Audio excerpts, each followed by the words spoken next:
Article 1 proposes a raise for town employees beginning July 1st of the current year. This would be done by overriding the tax cap of Proposition 2.5, and it would provide for 2% raises for all town employees, both those who are unionized labor as well as managers. The cost would be $58,000, and it would increase the tax rate by 10.7 cents. This would be the first raise for town employees since July of 2011.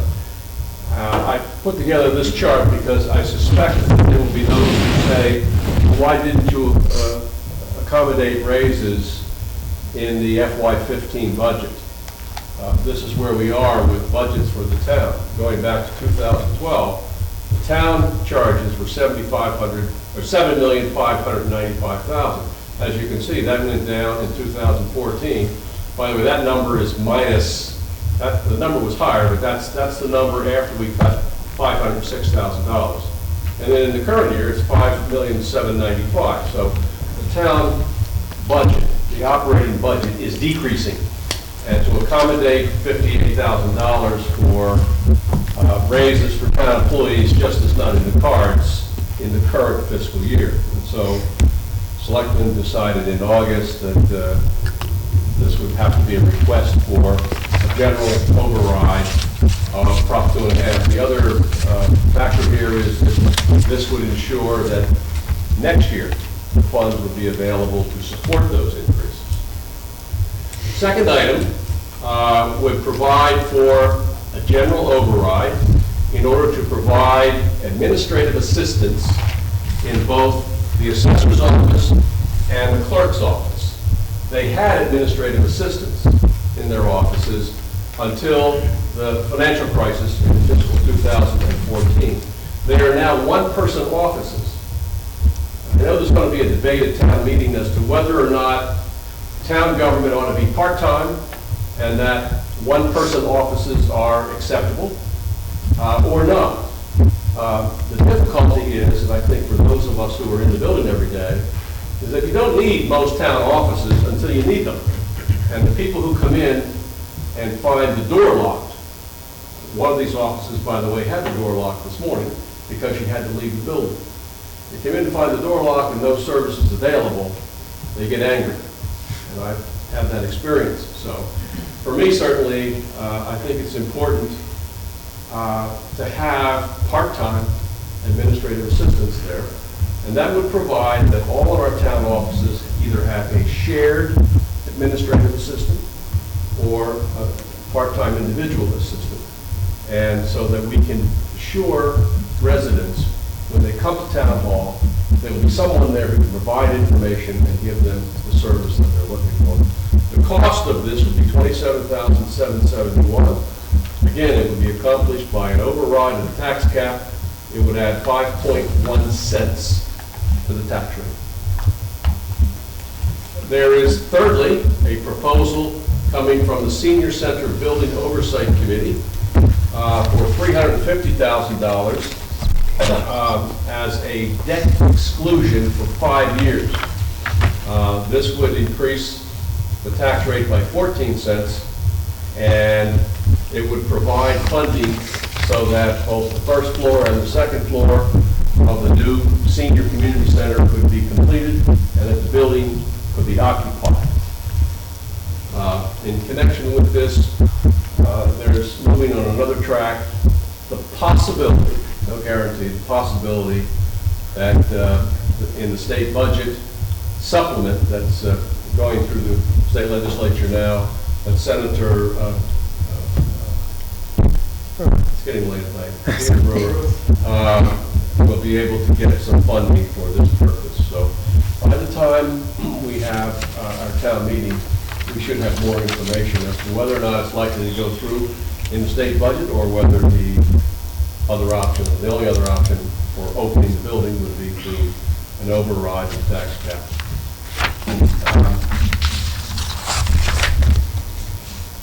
Now, I'm going in the wrong direction, sorry. Article number 4, fiscal 14, unpaid bills. We have 69,000 in unpaid bills. That's a lot of money in unpaid bills.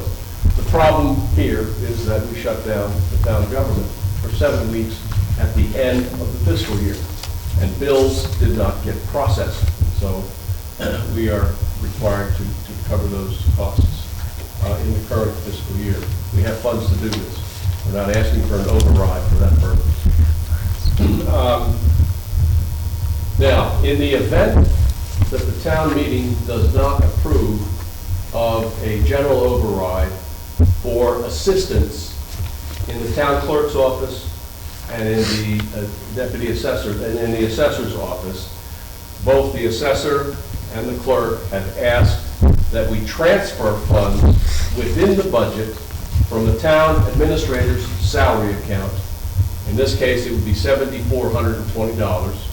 Transfer those funds to their accounts so that they could have someone from now until the end of the fiscal year, and then presumably we would try to find a way to accommodate continuing those assistance in the next fiscal year.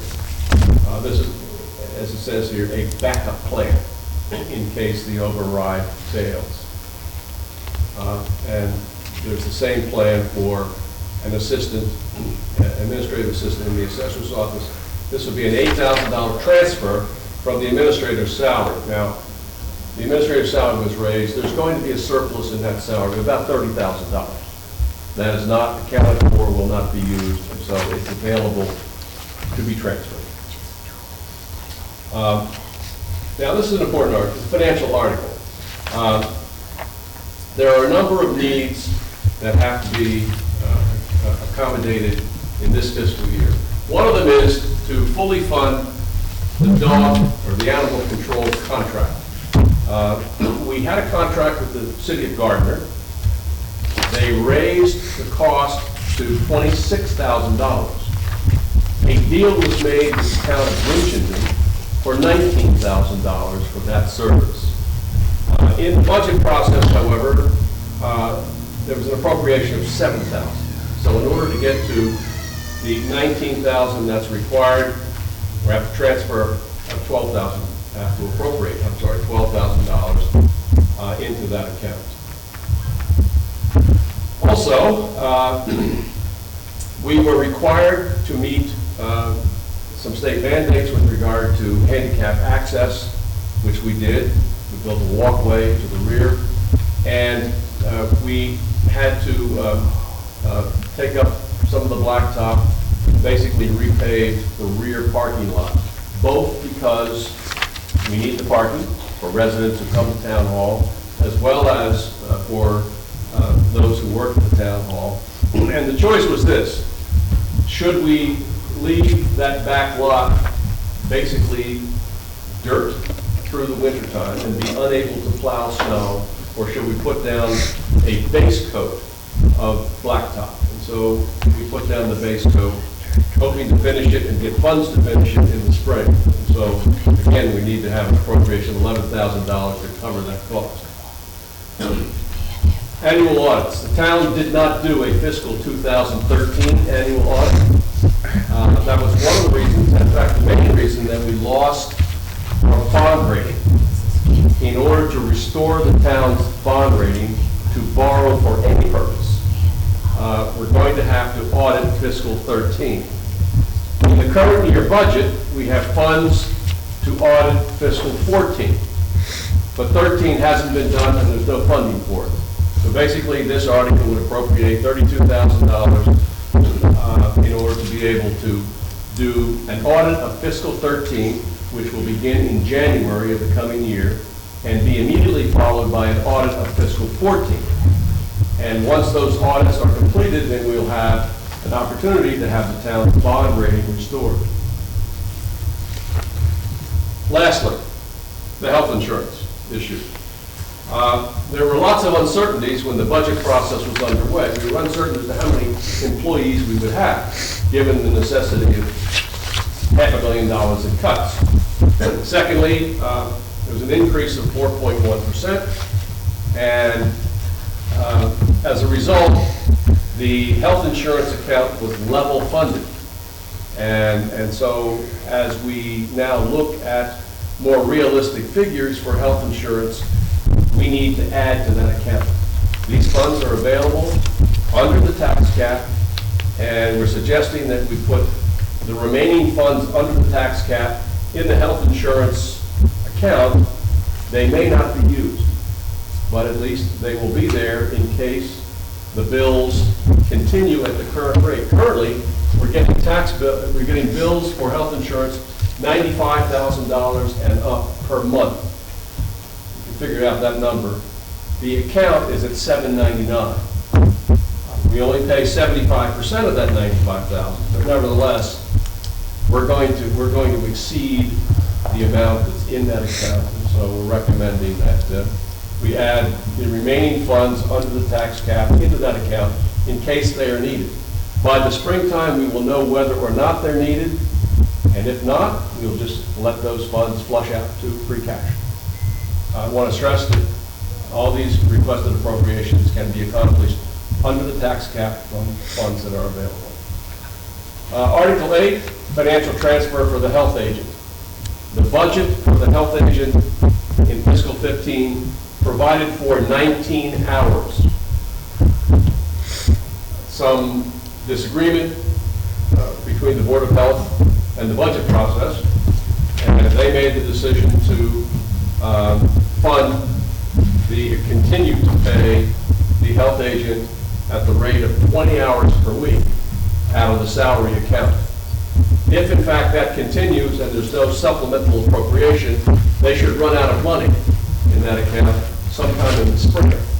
And so the town's choice here is to allow that to happen, or to appropriate an additional $1,769 so that the health agent can continue to work 20 hours per week, and also receive town benefits. If he went back to 19 hours, he would lose town benefits. Article 9, financial transfer for the Rec Commission. No funding was provided at town meeting for the Recreation Commission. Selectmen are aware of that. We've had a number of discussions about this.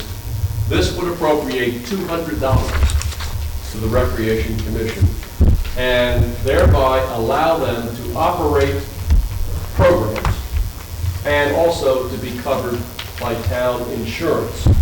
Problem for the Recreation Commission right now is that even though they have some private funds to operate programming, they do not have liability insurance. And so it would be very unwise to operate any programming, for young people especially, without liability insurance.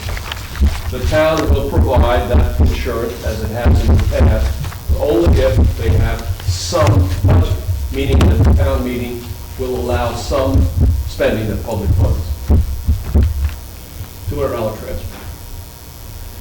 And then we have the community preservation funding for a vault for the town clerk, which would either go on the west side of the town hall, which is what this plan would provide for, or I know that at town meeting there will be other proposals made, one to put the vault in the basement of the town hall, and one to put the vault in a modular addition, or a modular unit to the rear of the town hall. This is what is proposed by the town clerk.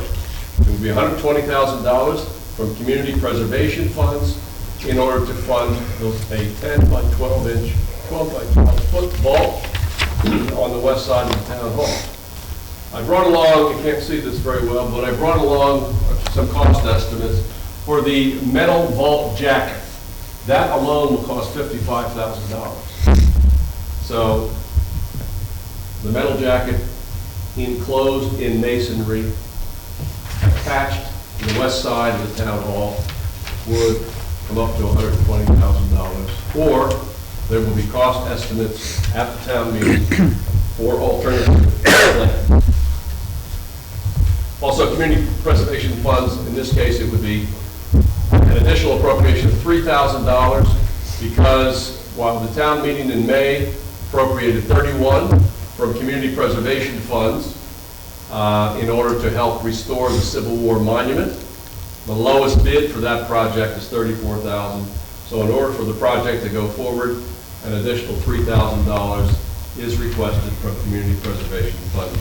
Lastly, the acceptance of White Circle as a public way. All the conditions are present in that area. The road is built to town specifications, and there's a request that White Circle be a public way.